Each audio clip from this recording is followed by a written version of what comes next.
Este aqui é Israel, um dos países mais desenvolvidos do Oriente Médio, mas o seu território tem um grave problema geográfico. Começando pelas suas fronteiras, o país é totalmente cercado por nações que já o atacaram no passado, sendo o Egito na fronteira sul, a Jordânia no leste e ao norte o Líbano e a Síria. Além disso, existem países declaradamente inimigos de Israel, como o Irã, que mesmo não fazendo fronteira já ameaçou o país diversas vezes, além da Arábia Saudita, Iraque, Argélia, Líbia, Kuwait e o Sudão, que também já foram inimigos do país. Isso sem falar dos conflitos internos que acontecem com a Palestina na faixa de Gaza e na Cisjordânia. E um dos motivos para isso acontecer é que todo esse território é muito estratégico, dado que aqui temos o Levante, uma região que se estende desde o Oriente Médio até o sul dos Montes Tauro na Turquia, sendo limitado a oeste pelo Mar Mediterrâneo e a leste pelo deserto da Arábia e da Mesopotâmia. Essa área conecta o norte da África ao Oriente Médio, sendo requisitada por interesses logísticos e militares de diversas potências. E o outro motivo de ser uma área de conflitos é pela questão religiosa, já que Israel concentra alguns dos principais centros históricos para o judaísmo, islamismo e o cristianismo. Para se ter uma noção, nos países ao redor de Israel, em média 94% da população é islâmica, enquanto em Israel 82% é judaica. E para entendermos mais a fundo o problema geográfico de Israel, temos que olhar a sua história. Desde seu surgimento até os dias atuais, Israel sempre viveu conflitos, guerras e instabilidades, justamente pela localização geográfica e por estar em uma região estratégica. Sabendo disso, vamos começar a história de Israel por aqui, em 600 a.C. Jerusalém, atual cidade de Israel, ficava no território de Judá e era cercado pelo Egito e pela Babilônia. Mas foi em 586 a.C. que começa um ciclo de invasões naquela região, onde os babilônios, sob o comando de Nabucodonosor II, invadiram e destruíram o Templo de Salomão. E logo em 538 a.C., Ciro, o Grande da Pérsia, conquistou a Babilônia e grande parte do Oriente Médio. Depois dele, por sua vez, com o avançar da Macedônia sobre a região, Alexandre o Grande conquista Jerusalém. E esse ciclo continua, com a atual região de Israel sendo dominada por Roma e outras diversas potências estrangeiras, com destaque para os reinos europeus durante as Cruzadas, que tiveram motivos principalmente religiosos e demarcaram a disputa entre cristãos e muçulmanos, que ocorre até hoje. Mas foi só em 1948, com a saída dos britânicos, que Israel proclamou sua independência. Mas ao fazer isso, países árabes como o Egito, Jordânia, Síria, Líbano e Iraque não poderiam ver um Estado judeu no Oriente Médio e invadiram o país por todas as suas fronteiras, começando assim a Guerra Árabe-Israelense.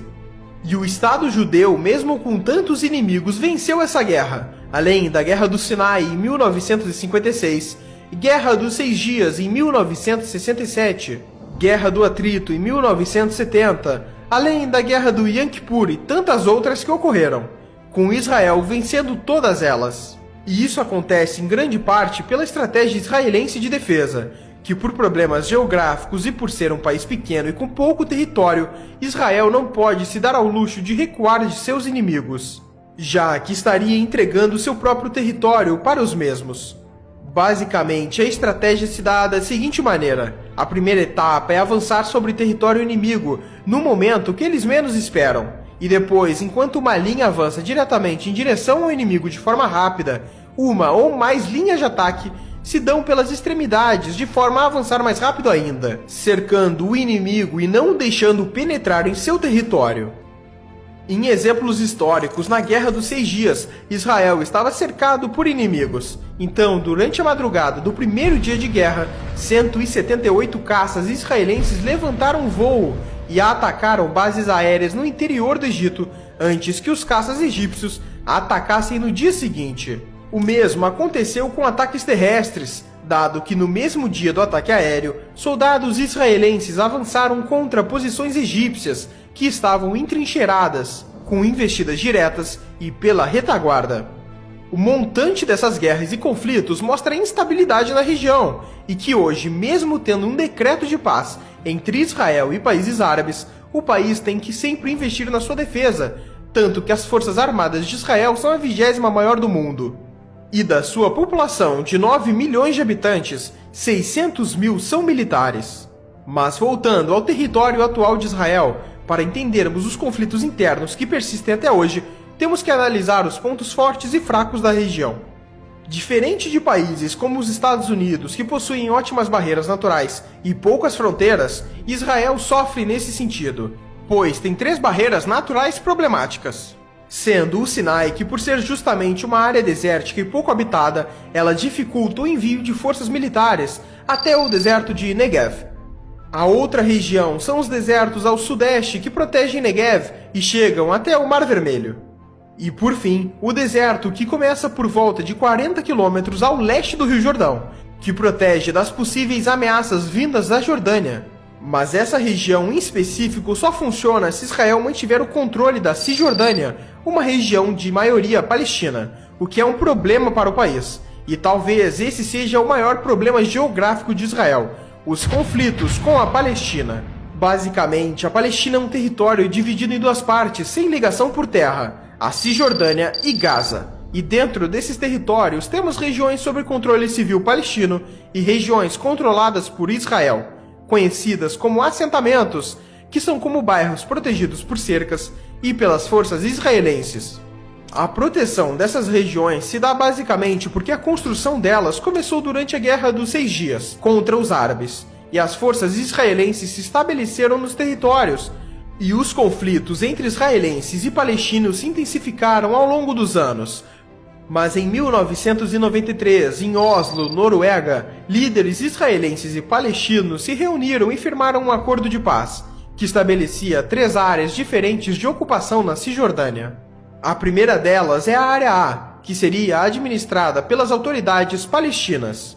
Já a Área B teria a administração palestina, mas controle militar de Israel. E por fim, a Área C, que é totalmente controlada por Israel. Muitos dos acordos firmados em Oslo foram mal sucedidos, mas as áreas permaneceram. E é na Área C que os israelenses têm dezenas e dezenas de assentamentos atualmente. Já a faixa de Gaza também é um território preocupante, pois é uma região densamente povoada, onde muitos refugiados palestinos se instalaram. E nela a quantidade e a recorrência de conflitos entre palestinos e israelenses é ainda maior. E foi por esse conjunto de fatores que em 2002 os israelenses começaram a construção de um muro que se estende por todo o território entre Israel e a Cisjordânia. O mesmo aconteceu na cidade de Jerusalém, onde temos um grande muro que ronda todo o território. E falando em Jerusalém, esse é o ponto final. O interesse pela cidade se dá pelos vários lugares religiosos nela. Por exemplo, os principais lugares judeus que se destacam são 2, o Muro das Lamentações e o Monte do Templo. Já para os cristãos, em principal, é a Igreja do Santo Sepulcro, e para os islâmicos, a Cúpula da Rocha. E hoje em dia, a cidade inteira está sob controle de Israel, e as perspectivas para o futuro são que continue assim.